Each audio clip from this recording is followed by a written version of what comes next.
time he was the in-house engineer, and he'd had his own sort of like indie bands, and he was working with other bands at the time.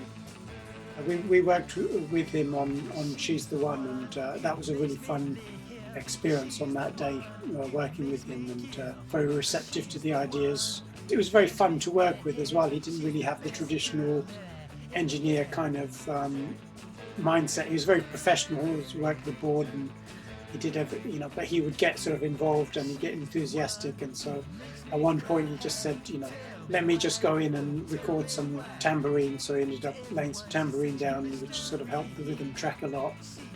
And he was really up for a lot of the ideas, and we brought a saxophone player in later on in the day, and and then we sort of mixed the song in the evening, and the whole thing was like just from that day, the impression I got was that of him is that he's very very much a fun engineer to work with, and you could see the appeal that someone like Adele or Paul McCartney would have had working with him. I think it helped with sort of feeling comfortable in the studio, because other people just feel like really stiff in the studio, or they feel like a bit nervous or that kind of thing. But when it just feels like it's a fun thing, that was one of the formative experiences. I think if I'd had a lot of really negative experiences at the beginning of my whole time of working in studios and recording in studios, I might have a different approach, because I've always been relaxed in recording studios, and